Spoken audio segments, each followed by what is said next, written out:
Oke, Assalamualaikum warahmatullahi wabarakatuh. Kembali lagi bersama Bu Devi di pelajaran Bahasa Indonesia. Kali ini kita sudah masuk di KD 3.10, yakni menelaah struktur dan kebahasaan puisi rakyat.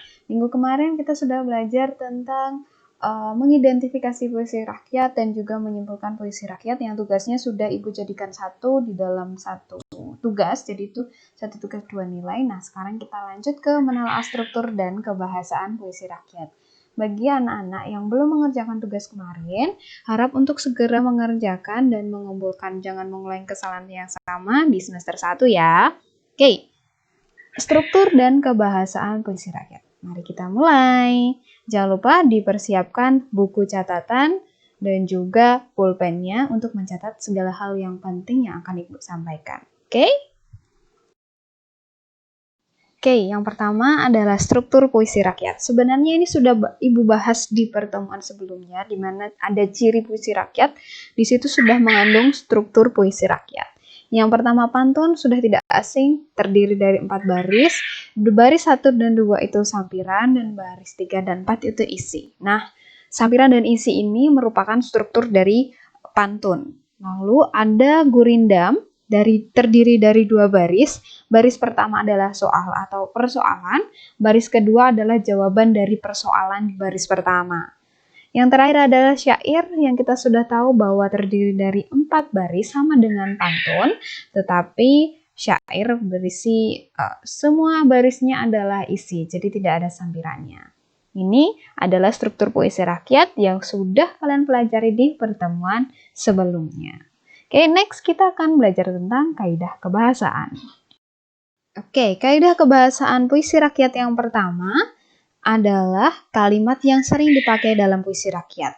Kalimat-kalimat ini sebenarnya sudah pernah Ibu jelaskan di teks prosedur. Ini hanya sekedar mengingat lagi ya. Yang pertama kalimat perintah, kalimat yang memberikan perintah. Yang kedua kalimat saran, ya kalimat yang memberikan saran. Yang keempat kalimat ajakan, yang berisi ajakan biasanya ada kata ayo, marilah. Nah, terus yang keempat kalimat seru. Kalimat yang mengungkapkan perasaan atau amboy, Masya Allah. Nah, itu masuk dalam kalimat seru. Pokoknya dia mengungkapkan perasaan. Kalau kamu jatuh, kamu juga bilang aduh. Kata aduh, ekspresi ya, itu juga masuk ke kalimat seru. Lalu kelima ada kalimat larangan. Biasanya ada kata jangan. Dan jika tidak termasuk dalam 5 kalimat tersebut, maka disebut dengan kalimat pernyataan. Masih ingat ya di dalam teks prosedur? Nah, karena ini sudah pernah, maka Bu Devi tidak akan jelaskan lebih lanjut. Oke, next. Oke, selanjutnya adalah kata penghubung yang sering digunakan dalam puisi rakyat. Di sini ada 4 kata penghubung atau kata hubung atau kata penghubung. Ini sama dengan konjungsi ya. Jadi kalau ada kata hubung terus konjungsi itu jangan bingung untuk memaknainya karena intinya itu sama. Oke, yang pertama ada kata hubung tujuan, kata hubung sebab, kata hubung akibat, dan kata hubung syarat. Oke, nah disebut kata hubung tujuan apabila suatu kalimat itu ada kata supaya, untuk, agar, atau guna. Jadi ada sebuah kalimat dalam puisi rakyat yang dalam barisnya itu mengandung kata-kata ini, oh berarti kalimat tersebut mengandung kata hubung tujuan. Gitu ya, paham ya? Misalnya, supaya pandai, kamu harus belajar. Dalam kalimat itu ada kata supaya, berarti kalimat tersebut mengandung kata hubung tujuan. Selanjutnya kata hubung sebab atau kita sebut dengan kausalitas. Jadi sama, jika dalam satu kalimat itu ada kata sebab atau sebab itu, atau karena, atau oleh karena itu. Jadi, ketika dalam satu kalimat itu ada kata hubung salah satu dari yang ada di sini di nomor 2 ini, maka kalimat tersebut mengandung kata hubung sebab.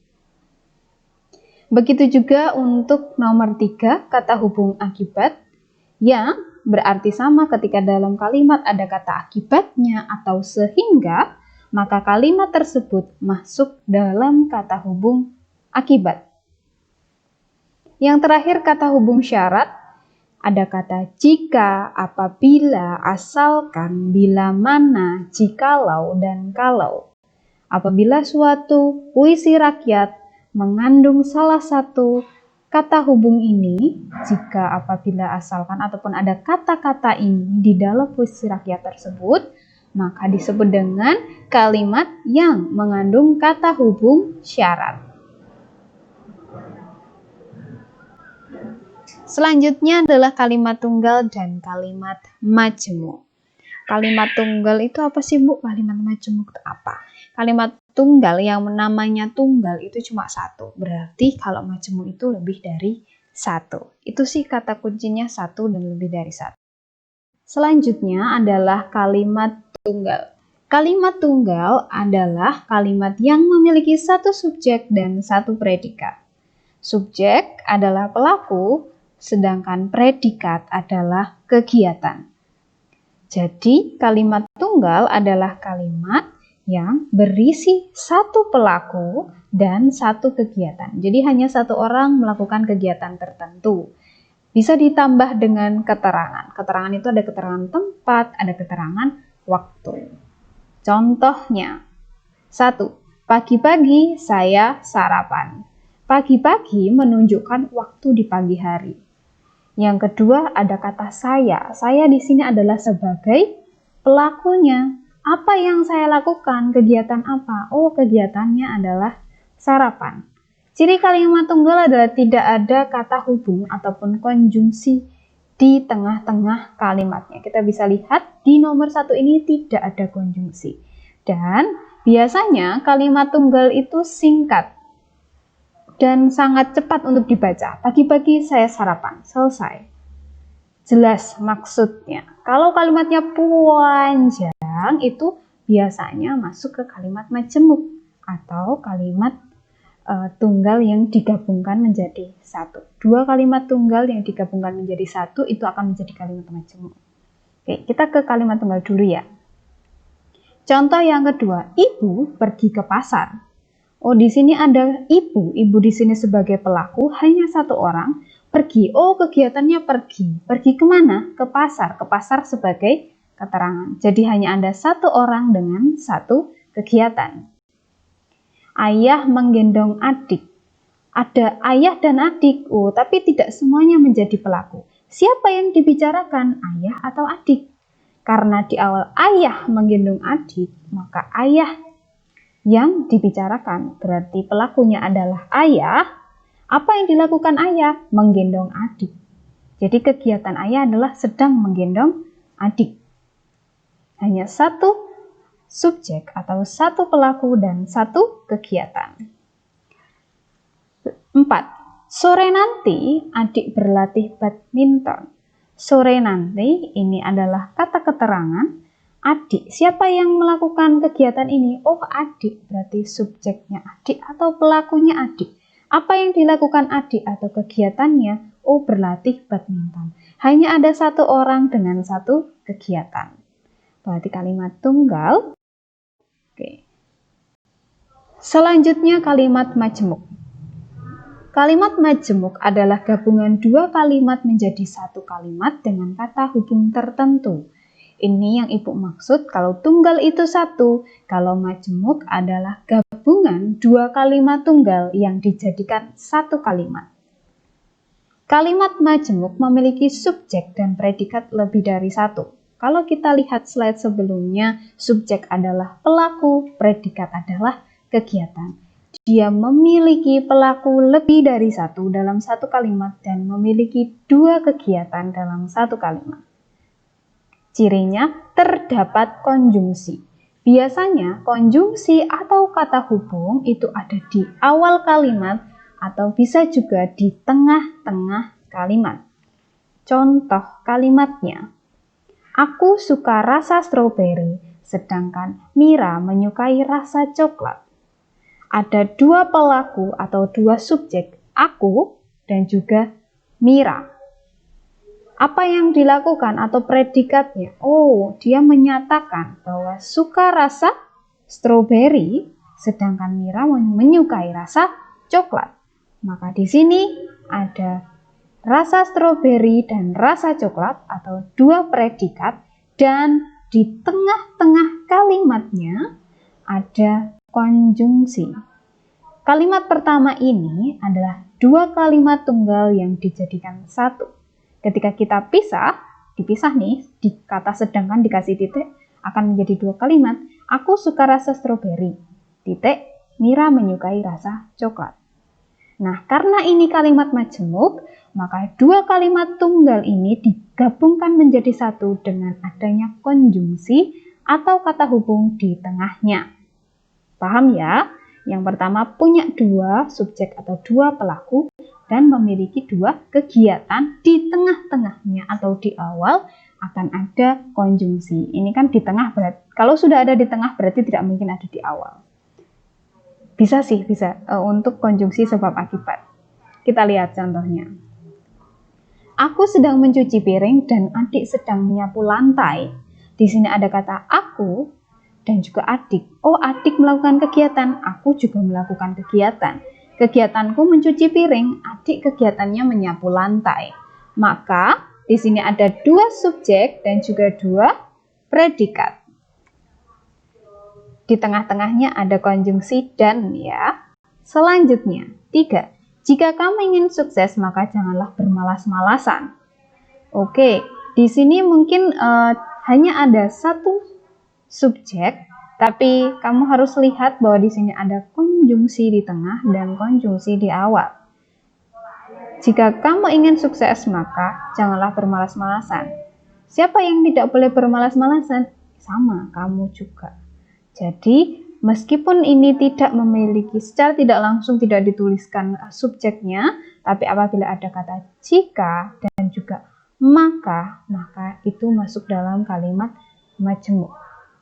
Kalau kita pisah menjadi dua kalimat tunggal, kalimat nomor 3 ini akan berbunyi, jika kamu ingin sukses, titik, kamu janganlah bermalas-malasan. Tapi karena dia memiliki subjek yang sama yakni kamu, maka kamu yang di belakang hilang ketika dua kalimat ini digabungkan. Oke, paham ya? Intinya kalimat majemuk itu dua kalimat yang digabungkan menjadi satu. Biasanya ada konjungsi di tengah ataupun di awal. Kalau masih bingung, bisa bertanya secara langsung ya. Nah, kuis jenis kalimat. Ini adalah kuis bagi kalian yang mendengarkan dengan baik materi Bu Devi kali ini di YouTube. Kayak, dia anak yang pandai tapi dia selalu rendah hati. Adik menangis, adik tidur di pangkuan ibu. Hari ini ibu memasak sop dan besok ibu berencana memasak gudeg. Meskipun sulit, kita harus tetap berusaha. Oke, silahkan kalau kamu ingin mengerjakan kuis ini sama dengan kuis dengan ketika Meet, karena Bu Devi hari ini nggak ada Meet, maka kuisnya diganti ini. Kalau kamu ingin menjawab dan mendapatkan poin tambahan, jangan lupa dituliskan di dalam di bawah pekerjaan kalian tugas hari ini, kuis jenis kalimat. Harus ada judul kuis jenis kalimat. Nanti setiap nomor akan Bu Devi beri poin 1. Jadi kalau kamu bisa menjawab kelima kalimat ini masuk jenis kalimat tunggal atau majemuk, jadi jawabannya hanya kalimat tunggal atau majemuk. Kalimat tunggal atau majemuk. Oke. Kalau bisa menjawab dengan benar, maka dapat poin 5. Kalaupun tidak, Bu Devi akan menghitung yang benar untuk Bu Devi tambahkan menjadi poin. Ingat, poin akan menambah nilai tugas yang kurang ataupun nilai ulangan yang masih kurang. Oke? Selamat dikerjakan kuisnya. Ya, selanjutnya adalah kalimat majemuk berdasarkan kata hubungnya. Ada cukup banyak kalimat majemuk berdasarkan kata hubungnya. Yang pertama adalah kalimat majemuk hubungan syarat. Sebenarnya ini cara menentukan jenisnya kalimat majemuk berdasarkan kata hubungnya ini tinggal kamu hafalkan konjungsinya. Seperti yang tadi, kata hubung di awal tadi. Ditandai dengan kata jika, seandainya, asalkan, apabila, andaikan. Contohnya, jika kamu ingin menjadi orang sukses, maka kamu harus belajar. Contohnya itu terus deh Bu, ganti ya. Oke, jika kamu baik hatinya, maka banyak memiliki teman. Ada kata jika pada puisi rakyat tersebut atau puisi rakyat yang Bu Dewi sampaikan tadi, maka ketika ditanya puisi rakyat itu adalah kalimat majemuk hubungan apa? Oh, dia kalimat majemuk hubungan syarat. Kenapa? Karena ada kata jika. Jadi, ketika suatu puisi rakyat ataupun kalimat yang memiliki kata hubung ini ada jika, seandainya, asalkan, apabila, dan andaikan, itu berarti masuk kalimat majemuk hubungan syarat. Yang kedua, kalimat majemuk hubungan tujuan. Ada kata agar, supaya, dan biar. Tinggal kamu lihat dalam suatu puisi rakyat ataupun dalam suatu kalimat, apabila kalimat tersebut ada kata agar, supaya, biar, ataupun salah satu dari tiga kata ini, maka disebut dengan kalimat majemuk hubungan tujuan. Selanjutnya, kalimat majemuk konsesif ditandai dengan kata walaupun, meskipun, biarpun, kendatipun, sungguh pun. Contoh kalimatnya, walaupun miskin, aku tetap sungguh-sungguh belajar agar menjadi orang yang sukses. Ada kata walaupun, maka kata yang ada kata walaupunnya itu masuk kalimat majemuk konsesif. Sedangkan tadi di baris kedua ada agar menjadi orang sukses, berarti baris kedua adalah kalimat majemuk hubungan tujuan. Gitu ya. Jadi setiap baris itu bisa jadi memiliki memiliki satu kalimat majemuk. Jadi bisa per baris itu adalah kalimat majemuk. Oke? Kalimat majemuk hubungan penyebaban ditandai dengan kata sebab, karena, oleh karena sakit Dilan tidak masuk sekolah. Nah, kalimat tersebut memiliki kata karena di dalamnya, maka kalimat tersebut disebut dengan kalimat majemuk hubungan penyebaban. Jadi, untuk menentukan jenis kalimat majemuk berdasarkan kata hubung, kamu harus menghafalkan setiap konjungsinya. Oh, kamu harus teliti dalam melihat dan menghafalkan kira-kira itu masuk golongan kalimat majemuk apa. Selanjutnya, kalimat majemuk hubungan perbandingan. Ditandai dengan kata ibarat, seperti, bagaikan, laksana, sebagaimana, dan juga lebih baik. Aturannya sama, yakni apabila dalam suatu kalimat atau satu kalimat ada kata berikut ini yang Bu Devi tunjuk ini, maka dia masuk kalimat majemuk hubungan perbandingan. Kita kita harus menjadi orang yang memiliki pendirian.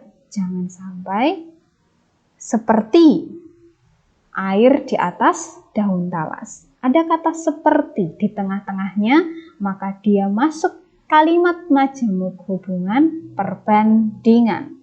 Ya, jadi intinya untuk menentukan kalimat majemuk hubungan apa, kamu harus lihat konjungsi atau kata hubung yang ada pada kalimat majemuk tersebut. Yang selanjutnya, kalimat majemuk hubungan akibat itu ada kata sehingga, sampai, dan juga maka.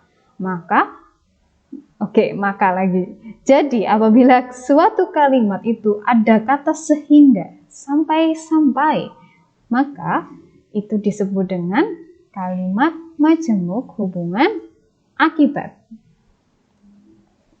Kalimat majemuk hubungan cara. Nah, ini hampir sama dengan teks prosedur ya. Ada kata dengan cara, dengan. Biasanya ada kata dengan. Contohnya, dengan cara menjual koran dia mendapatkan uang untuk hidup. Oh, berarti dia memberikan cara. Dengan berpikir cermat, generasi muda menggapai asa. Nah, cara ini sangat jarang keluar, tapi ini penting untuk kalian ketahui. Yap, terima kasih. Sudah selesai materi untuk hari ini. Semoga bermanfaat. Jangan lupa yang tadi sempat melihat kuis atau mendengarkan kuis dari Bu Devi, silahkan dikerjakan dengan judul kuis jenis kalimat. Harus tetap diberi judul agar Bu Devi tahu bahwa kamu menjawab kuisnya. Untuk menjawab kuis harus ditulis kalimatnya, lalu kamu tulis apakah itu majemuk ataupun tunggal. Yang ingin mencoba silakan untuk menambah nilai, yang tidak mau mencoba juga tidak apa-apa, karena ini sifatnya hanya bonus bagi yang mau mencoba. Bu Devi akan menghitung yang benar, nanti akan Ibu tambahkan di poin penilaian kalian. Terima kasih, semoga materi hari ini bermanfaat. Jika ada yang masih ingin ditanyakan ataupun kalian belum paham terhadap materi yang Bu Devi sampaikan, kalian bisa tanyakan kepada Bu Devi di WA Group ataupun di WA secara pribadi. Terima kasih, Bu Devi akhiri. Wassalamualaikum warahmatullahi wabarakatuh. Salam sehat dan semangat. Jangan lupa mengerjakan tugas tepat waktu. Sampai jumpa pada pertemuan berikutnya.